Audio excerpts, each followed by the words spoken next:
Ikhwati yang dimuliakan Allah Subhanahu wa taala, di kesempatan sore hari ini insyaallah akan kita lanjutkan pembahasan Aisarut Tafasir yang kemarin sudah kita bahas hingga ayat ke-118. Maka nanti hari ini insyaallah akan kita lanjutkan di ayat 119, kemudian 120 dan 121. Kalau memungkinkan nanti akan kita lanjutkan ke ayat-ayat berikutnya. Sebelum kita lanjut untuk membaca tafsir, maka alangkah baiknya kita baca ayatnya terlebih dahulu. Kita baca ayat 119 hingga ayat 123. Monggo. Yang bawa mushaf dibuka. Ayat 119 hingga ayat 123 surah Al-Baqarah. Sudah ya? Monggo. A'udzu billahi minasy syaithanir rajim.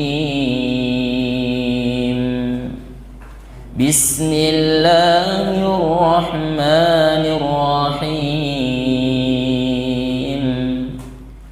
Inna arsalnaka bil haqqi basyiran ونذيرا ولا تسأل عن أصحاب الجحيم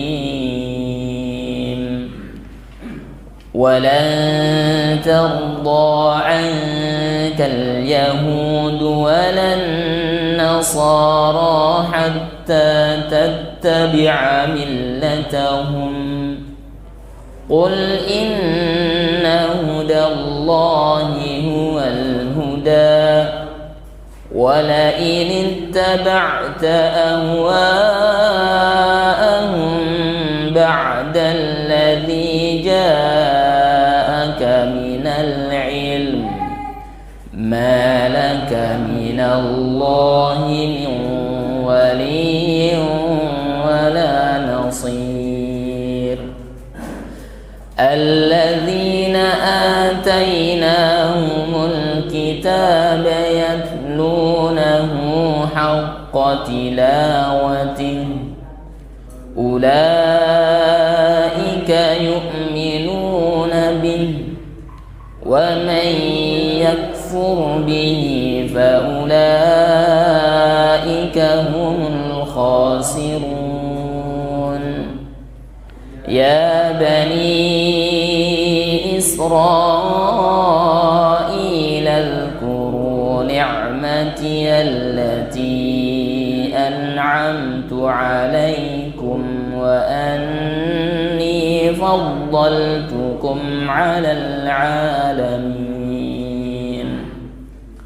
واتقوا يوما لا تجزي نفس عن نفس شيئا ولا يقبل منها عدل ولا تنفعها شفاعة ولا هم ينصرون.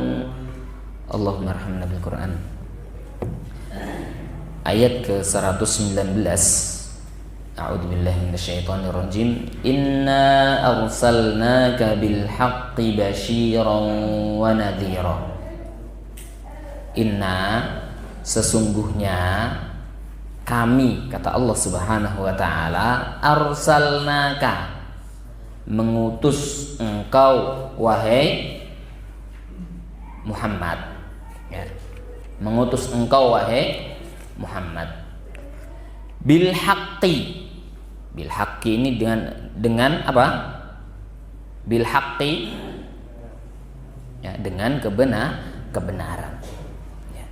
Bil haqqi, nanti tafsiran bil haqqi ada. Basyiran wa nadhira, sebagai apa? Pembawa berita. Engkau sebagai pembawa berita gembira, wa nadhira, dan juga pembawa peringatan. Wala tus'alu an ashabil jahim, Dan engkau wahai Muhammad tidak akan ditanya perihal tentang ashabil jahim, orang-orang yang masuk neraka atau para penghuni neraka, karena sebab mereka tidak mengikuti engkau. Ma'asyiral muslimin jamaah rahimakumullah. Jadi di ayat ini Allah Subhanahu wa taala menjelaskan dan meneguhkan kepada Rasulullah sallallahu alaihi wasallam bahwa tugas Rasulullah itu adalah berdakwah. Ya. Tugas beliau adalah menyampaikan kebenaran yang Allah Subhanahu wa taala sudah sematkan dalam diri Rasulullah sallallahu alaihi wasallam. Inna arsalnaka bil haqq. Ya. Kami telah utus engkau wahai Muhammad bil haqqi, dengan hak kebenaran. Maksudnya apa? Dengan wahyu. Jadi Allah Subhanahu wa taala turunkan syariatnya kepada Rasulullah sallallahu alaihi wasallam. Turunkan ajaran-ajaran kepada Rasulullah sallallahu alaihi wasallam. Maka tatkala beliau bertutur kata itu tidak dengan hawa nafsu beliau. Yang terucap dari lisan beliau bukan bersumber dari nafsu beliau, bukan. Tapi Allah telah tegaskan, a'udzubillahi minasyaitonir rajim, wa ma yantiqu 'anil hawa in huwa illa wahyun yuha. Jadi Rasulullah sallallahu alaihi wasallam tatkala bertutur kata, tatkala mengucapkan satu kalimat, ya, mengeluarkan satu kalimat dari lisan beliau, ini tidak bersumber dari nafsu beliau, tapi bersumber dari wahyu Allah Subhanahu wa taala. Apa yang telah diturunkan oleh Allah Subhanahu wa taala kepada Rasulullah sallallahu alaihi wasallam. Dan ditegaskan di ayat 119 ini, kalau nanti ternyata dalam perjalanan dakwah beliau sallallahu alaihi wasallam ada banyak orang yang tidak mau untuk ikut kepada beliau, maka Allah Subhanahu wa taala sudah sampaikan, wala tus'alu an ashabil jahim. Engkau tidak akan pernah ditanya perihal mereka. Yang akan ditanyakan apa? Yang akan ditanyakan adalah sudah melaksanakan amanah dari Allah Subhanahu wa taala atau belum? Kan begitu. Nah, maka ketika Rasulullah sallallahu alaihi wasallam mendapatkan kewajiban basyiran wa nadhira, ya, untuk menyampaikan kabar berita juga peringatan, maka kita sebagai kaum muslimin, orang yang ikut dengan Rasulullah sallallahu alaihi wasallam, ketika kita memiliki ilmu perihal syariat, kita pun kena dari firman Allah Subhanahu wa taala, kita juga diperintahkan untuk at-tabsyir wal indar. Apa itu at-tabsyir wal indar? Memberikan kabar gembira dan juga memberikan peringatan. Kita ringkas kata tersebut menjadi apa? Kita sebagai umat yang gemar untuk berdakwah. Ya. Jadi ikhwah fillah yang dimuliakan Allah Subhanahu wa taala, kewajiban untuk berdakwah itu bukan hanya kewajiban para nabi. Tapi kita harus pahami bahwa kewajiban untuk berdakwah itu adalah kewajiban semua yang menyatakan bahwa dirinya telah beriman kepada Allah Subhanahu wa taala. Kewajiban untuk berdakwah ini mengajak orang lain untuk berbuat kebaikan, untuk mengabdi hanya kepada Allah Subhanahu wa taala dan meninggalkan segala bentuk kemaksiatan. Ini adalah tugas bagi semua yang telah menyatakan inna salati wa nusuki wa mahyaya wa mamati lillahi rabbil alamin. tugas mereka semuanya, tugas bagi yang mereka yang sudah menyerahkan dirinya kepada Allah Subhanahu wa taala. Kalau mereka muslim, kalau mereka menganggap dirinya sebagai seorang muslim, maka mereka pasrah seutuhnya kepada Allah Subhanahu wa taala. Bagian daripada makna pasrah adalah menerima setiap perintah dari Allah Subhanahu wa taala, mau mengaplikasikan dan melaksanakan setiap perintah dari Allah Subhanahu wa taala.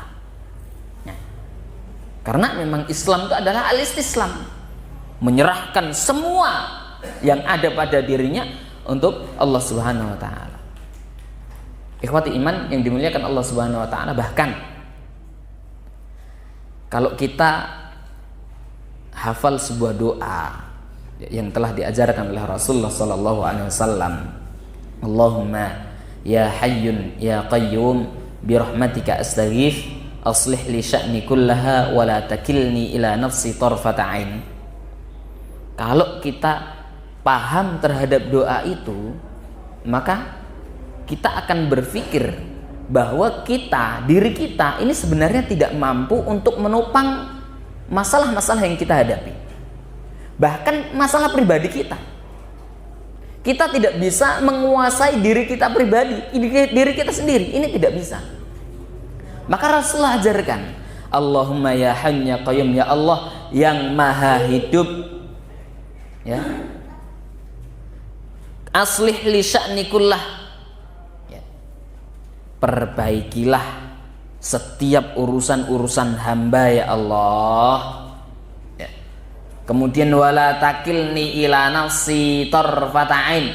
Jangan sampai ya Allah engkau titipkan, engkau bebankan setiap urusan hamba itu kepada diri hamba ya Allah tarfata ain, bareng sekejap pun. Kenapa? Karena kita tidak akan mampu gitu loh. Kita nggak akan mampu untuk menanggung beban, menanggung setiap masalah. Ya.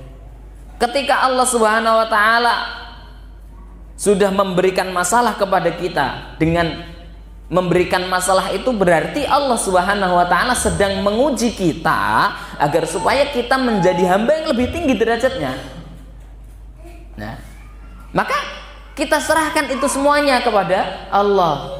Minta kekuatan kepada Allah supaya apa? Lulus dari setiap ujian yang Allah Subhanahu wa taala berikan. Wala takilni ila nafsi tarfata ain, ya Allah jangan serahkan urusanku, bahkan ya Allah urusan hamba ini kepada diri hamba walau sekejap mata ya Allah. Artinya apa? Seorang mukmin, seorang muslim harus sadar bahwa dirinya tidak memiliki kemampuan kecuali kemampuan itu datang dari Allah Subhanahu wa taala.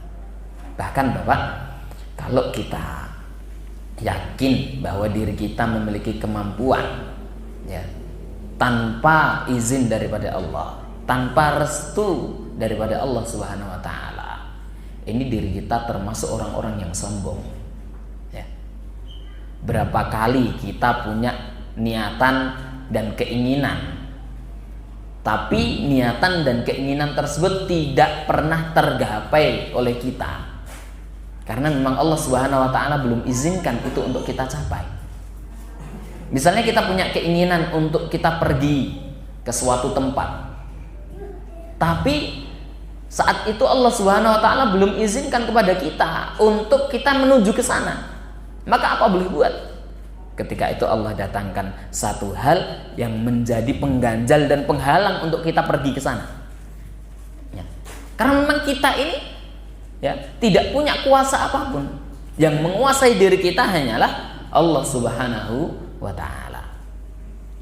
Maka ketika kita berdakwah, kita mengajak orang untuk berbuat kebaikan, al-amru bil ma'rufi wan nahyu 'anil munkar. Karena memang ini tugas daripada umatnya Rasulullah Sallallahu Alaihi Wasallam. Ya, tugas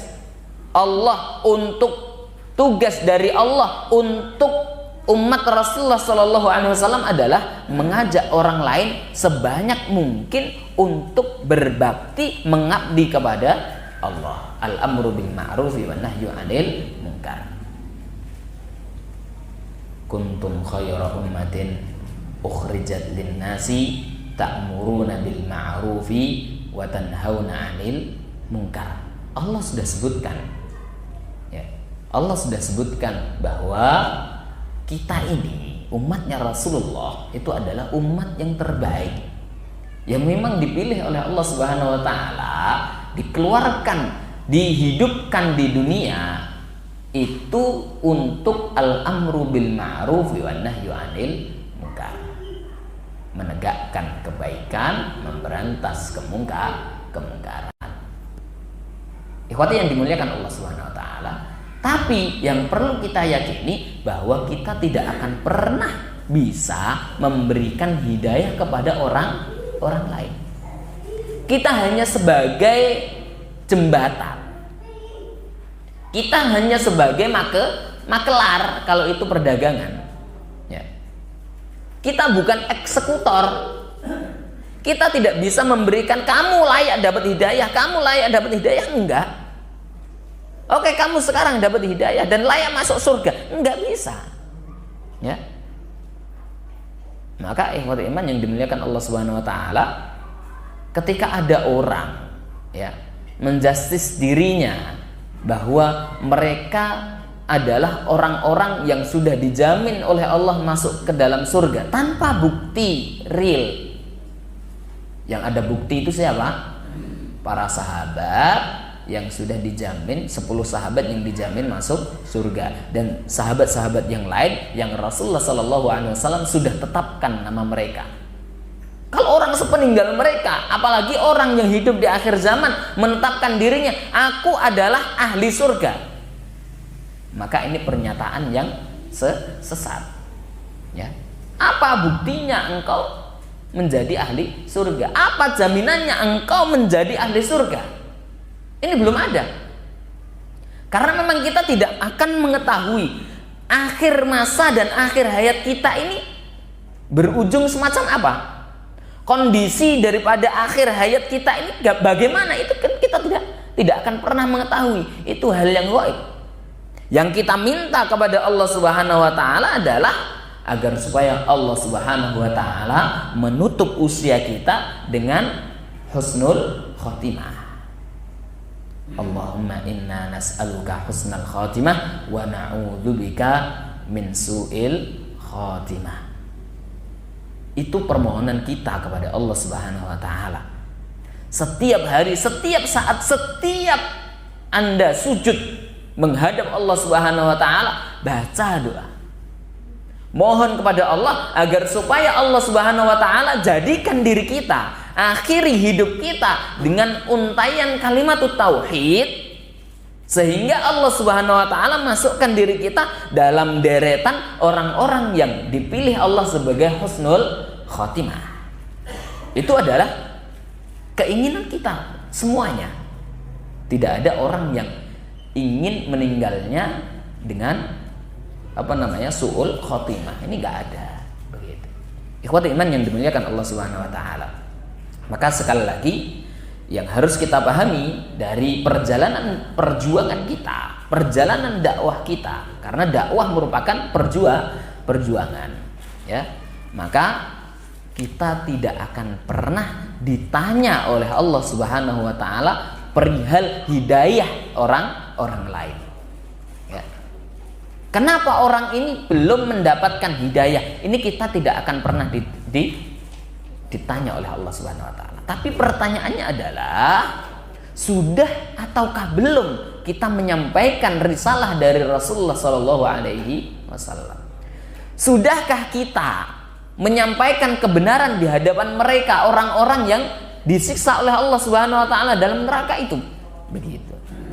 Sudahkah kita melaksanakan perintah Allah dengan al-amru bil ma'ruf wa nahyu 'anil munkar? Ya, memerintahkan, mengajak kepada yang ma'ruf, yang baik, kemudian mencegah orang dari perbuatan mungkar. Ini yang akan dipertanyakan oleh Allah Subhanahu wa taala kepada kita, bukan masalah hasil. Ikhwatul iman yang dimuliakan Allah Subhanahu wa taala, maka dalam ayat lain Allah Subhanahu wa taala sampaikan, fadzakir innama anta mudzakir. Allah berfirman, wahai Muhammad, berikanlah peringatan, karena sungguh engkau adalah orang yang membawa peringatan. Ya. Ingatkan mereka, orang-orang yang zalim, orang-orang yang tidak mau untuk beribadah kepada Allah. Ingatkan mereka, ajak mereka agar supaya mereka mau untuk kembali kepada Allah Subhanahu wa taala. Kalau ternyata mereka dari lahir adalah orang yang tidak beriman kepada Allah, ajak mereka untuk merasakan hidayahnya Allah, ajak mereka untuk mencicipi hidayahnya Allah, sehingga mereka nanti mati dalam keadaan husnul khotimah. Ini, ma'asyiral muslimin jamaah rahimakumullah. Jadi maka seorang dai, ya, seorang mubalik dan lain sebagainya, ini tidak boleh dalam hatinya terbersit sifat sombong dan juga hasad. Hasad bagaimana? Hasad yang iri terhadap saudaranya sehingga kedengkian, iri hati tersebut membawa kepada petaka. Contohnya bagaimana? Oh, si fulan adalah seorang dai yang lebih senior dan lebih baik daripada saya. Jumlah mat'unya lebih banyak daripada saya. Maka saya akan ambil alih posisi dia dan dia jangan sampai dapat pengikut. Ini adalah niatan-niatan buruk yang akan menghapus amalan. Ya. Innal hasada, sesungguhnya hasud atau hasad, iri dengki, ya, itu yakulul hasanat, akan menggerogoti kebaikan, memakan dan menghabiskan dan serta melenyapkan kebaikan, kama takulun naru al hatoba, sebagaimana api yang memberantas kayu bakar. Hati-hati. Ini banyak orang yang bersaing tapi saingannya tidak sehat. Ya, bersaing tapi saingannya tidak sehat. Karena apa? Memang hatinya tidak bersih. Nauzubillah. Ikhwati iman yang dimuliakan Allah Subhanahu wa taala, wala tus'alu an ashabil jahim. Engkau wahai Muhammad tidak akan pernah ditanya perihal mereka penduduk neraka. Perihal para penduduk neraka, ashabul jahim. Tapi sekali lagi yang ditanyakan adalah kiprah kita untuk menyelamatkan mereka dari siksa api neraka. Maka Allah Subhanahu wa taala juga firmankan agar supaya kita sebagai para kepala keluarga ini menjaga diri juga keluarga kita dari panasnya api neraka. Ikhwatul iman yang dimuliakan Allah Subhanahu wa taala. Kemudian kita masuk kepada ayat yang berikutnya. A'udzubillahi minasyaitonir rajim. Walan tarda 'ankal yahud walan nasara hatta tattabi'a millatahum. Qul inna hudallahi huwal huda wala in ittaba'ta ahwa'ahum ba'da alladhi ja'aka minal ilm ma laka minallahi min waliyyin wala nasir. Walan tardo, dan tidak akan pernah tardo, rela, anka, kepada engkau wahai Muhammad. Siapa? Al-Yahudu, orang-orang Yahudi, walan Nasara, dan juga orang-orang Nasrani, hatta sehingga engkau wahai Muhammad tattabi'a millatahum, mengikuti ajaran-ajaran mereka, ikut agama mereka. Qul inna hudallahi huwal huda, katakan wahai Muhammad, inna sesungguhnya hudallah, petunjuk Allah Subhanahu wa taala, huwal huda, merupakan sebenar-benar dan sebaik-baik petunjuk paling benar. wala inittaba'ta ahwa'ahum, walain, dan apabila ittaba'ta, engkau mengikuti ahwa'ahum, hawa nafsu mereka, ba'dalladzi ja'aka minal ilm, setelah kebenaran itu sampai kepada engkau wahai Muhammad, malaka minallahi min waliyyin wala nasir, maka tidak akan ada bagimu pelindung dan penolong dari Allah Subhanahu wa taala. Ikhwatul iman yang dimuliakan Allah Subhanahu wa taala. Jadi ayat ini menerangkan kepada kita bahwa orang-orang Yahudi, orang-orang Nasrani ini tidak akan pernah rela dengan keberadaan kita. Mereka tidak akan pernah rela terhadap agama Islam yang dibawa oleh Rasulullah Sallallahu Alaihi Wasallam. Mereka akan senantiasa memusuhi Islam ini sampai kapan? Sampai hari kiamat. Ikhwati iman yang dimuliakan Allah Subhanahu Wa Taala, sampai pada detik ini kaum Yahudi ini terus membantai kaum muslimin yang ada di Palestina. Ya. 2 hari yang lalu saudara-saudara kita di jalur Gaza, mereka dibombardir oleh kaum Yahudi Israel. Ikhwati iman yang dimuliakan Allah Subhanahu wa taala. Namun berita ini tidak begitu diviralkan, tidak begitu diangkat.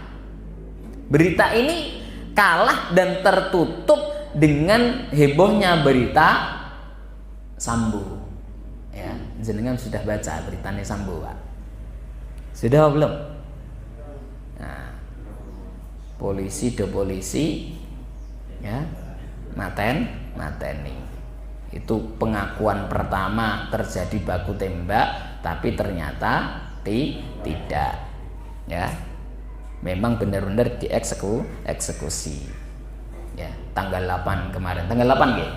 Tanggal 8. Ikhwati iman dimuliakan Allah Subhanahu wa taala. Padahal mereka agamanya sama. Ya. Dari ajaran yang sama, dari institusi yang sama.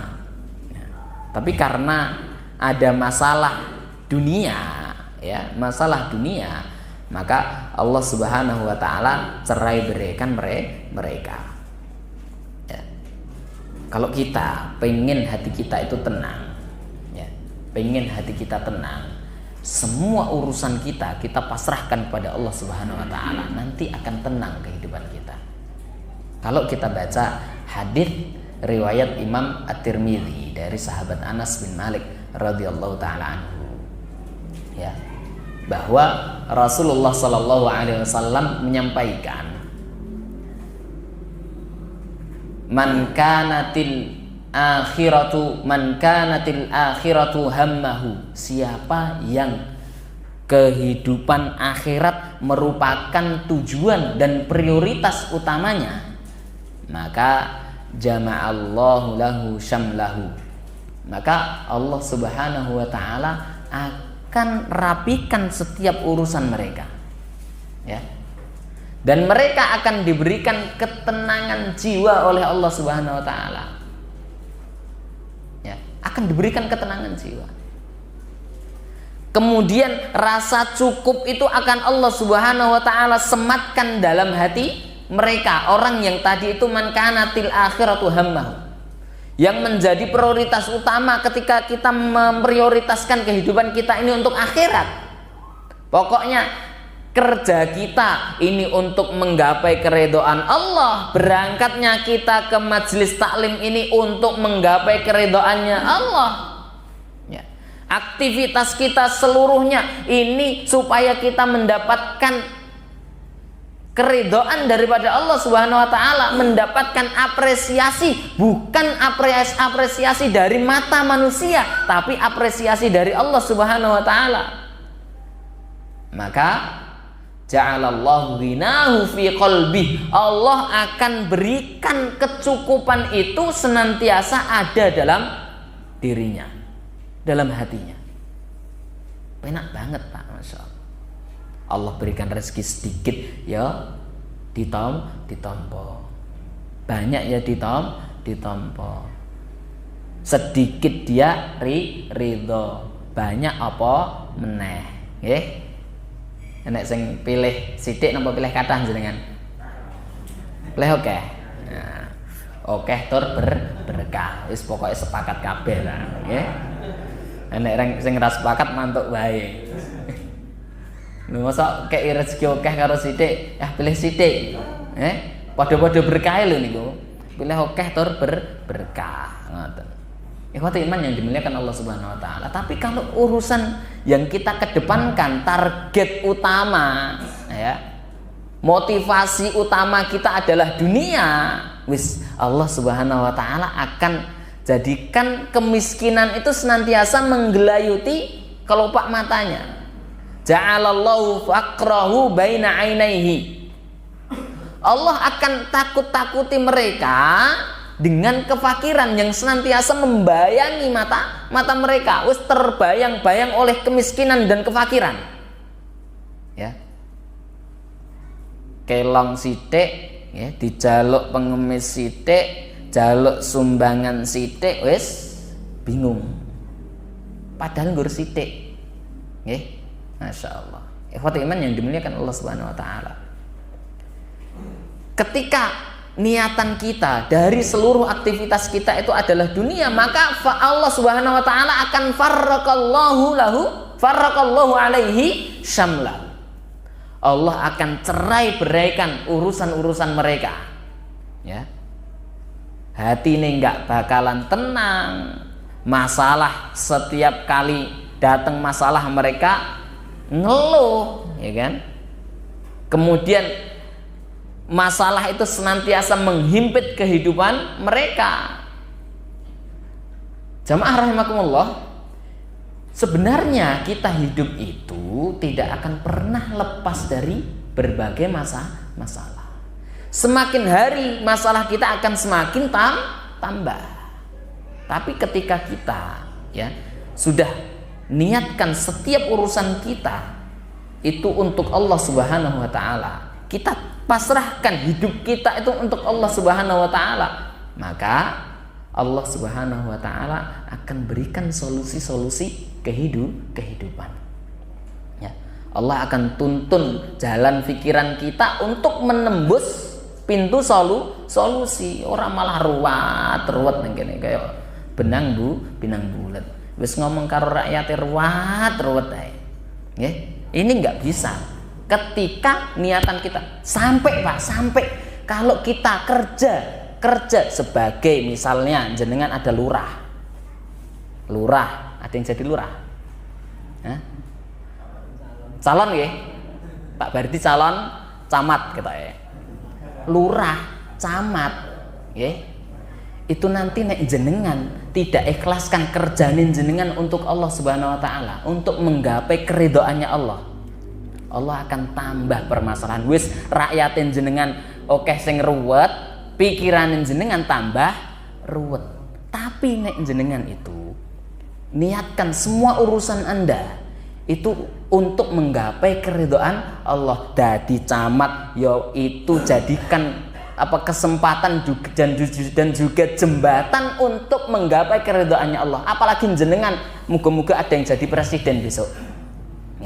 Mungkin enggak? Kata siapa enggak mungkin? Nggih. Podo-podo makhluk Allah, podo-podo manusia. Makanannya sego. Presiden Jokowi makanannya nasi apa roti? Nasi. Sarapan jek nasi gitu. Wong Jawa asli kok, nggih. Itu juga bisa jadi presiden. Jenengan juga ada peluang insyaallah jadi presiden. Tapi Pak, kudu nanti setinggi apapun jabatan antum, niatan semuanya itu jadikan itu jembatan menuju keridhaannya Allah. Ketika memandang keruwetan yang ada di bawahnya antum, itu semuanya minta kepada Allah, ya Allah, hamba mohon selesaikan urusan umat saya, selesaikan urusan rakyat saya, selesaikan urusan orang-orang yang di bawah saya, dan juga urusan hamba ya Allah. Begitu ya.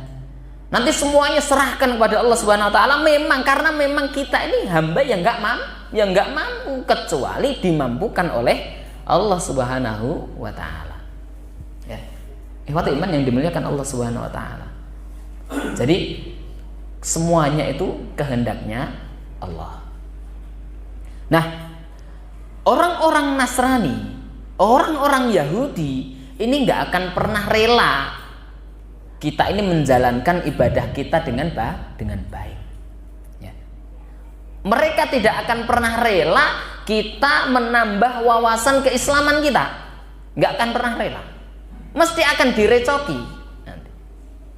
Ketika Islam ini diterapkan di masyarakat, nanti akan banyak orang-orang yang ngerecokin. Begitu. Ya. Ikhwatul iman yang dimuliakan Allah Subhanahu wa taala. Bisa nanti disebut orang radikal dan lain sebagainya. Padahal tidak, kita menerapkan apa yang Rasulullah Shallallahu Alaihi Wasallam laksanakan begitu. Ya, memang itu resiko daripada dakwah, resiko daripada kita menjalankan syariat. Ya, ini resikonya. Setiap aktivitas kita tidak terlepas daripada resiko. Masyarul muslimin jamaah rahimakumullah. Jadi untuk agar supaya kaum muslimin ini tidak lagi berdaya, maka ada yang namanya perang pemikiran. Ya. Ada yang namanya perang pemikiran. Kemudian ada yang namanya perang media. Coba kalau melalui media, kira-kira kaum muslimin ini menang apa kalah? Ya, kalah loh Pak. Ya. Banyak anak-anak kita, adik-adik kita ini terseret dari gaya hidup mereka. Ya. Funnya mereka kuasai, foodnya juga mereka kuasai, ya, fashionnya juga mereka kuasai. 3 hal ini loh. Ya. Fun sudah dikuasai, hiburan apapun yang menyenangkan hati mereka kuasai semua. Tempat-tempat hiburan rata-rata sing punya kaum muslimin apa mereka? Nah, kemudian food, makanan, termasuk makanan adalah ya nanti tempat perbelanjaan kayak mall dan lain sebagainya. Kebanyakan punya kaum muslimin apa punya mereka? Punya mereka. Loh, kaum muslimin punya apa ini kan? Ya, kaum muslimin punya doa, begitu, ya. Jadi begini Pak, belum masuk ke fashion ya, belum masuk ke fashion. Kalau kita amati kehidupan kita ini, ya, gaya-gaya kehidupan kita ini lebih banyak dipengaruhi oleh kehidupan Barat daripada kehidupan Islami. Benar apa salah? Benar. Ya. Dari pergaulan kita, dari kehidupan kita sehari-hari. Nah, ini banyak dipengaruhi oleh mereka. Ya. Ikhwatul iman yang dimuliakan Allah Subhanahu wa taala, maka kita minta kepada Allah Subhanahu wa taala supaya kita ini diberikan keselamatan sama Allah. Ya.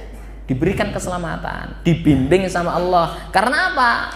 Qul inna hudallahi huwal huda. Di sini petunjuknya Allah ini adalah ajaran yang paling benar. Peta untuk menuju jannahnya Allah ini adalah ajarannya Allah. Kalau kita mau masuk ke surganya Allah, tentu kita harus jalan di atas jalan yang telah ditetapkan kebenarannya oleh Allah. Kalau jalan itu salah, ya, salah itu mana? Salah adalah yang dibawa oleh mereka tadi. Orang-orang Yahudi, juga orang-orang Nasrani, serta orang-orang yang semisal dengan mereka. Ini jalan yang salah. Jalan yang benar yang bagaimana? Jalan yang sudah ditunjukkan oleh Allah Subhanahu wa taala kepada Rasulullah sallallahu alaihi wasallam. Qul inna hudallahi huwal huda. Minta sama Allah Subhanahu wa taala supaya Allah berikan hidayah untuk kita istiqomah dalam menapaki jalannya Allah Subhanahu wa taala.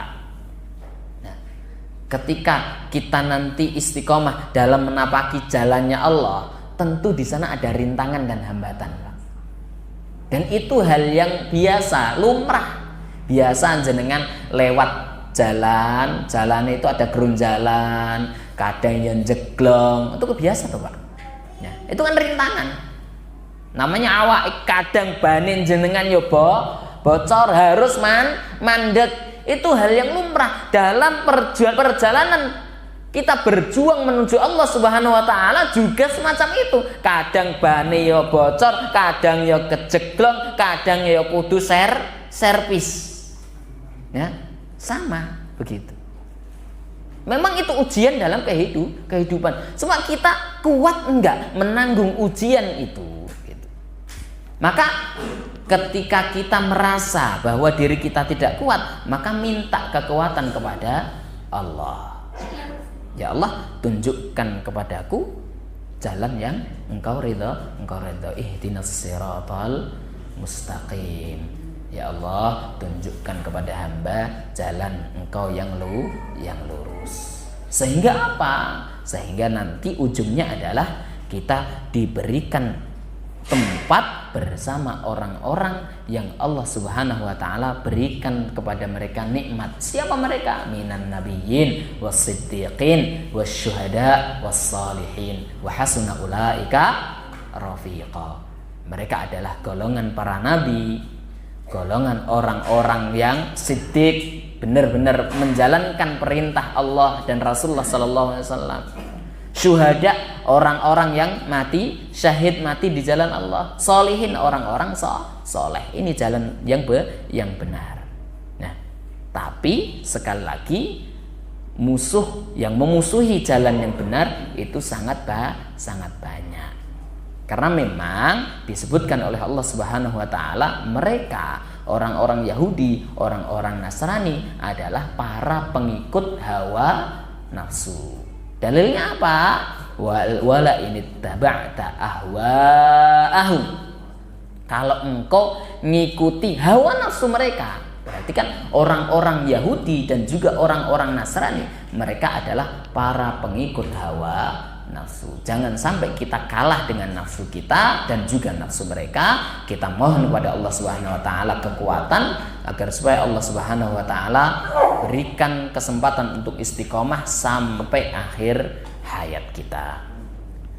Ini yang dapat kita baca di sore hari ini. Qadarullah baru sampai ayat 120 ya, 120 baru 2 ayat.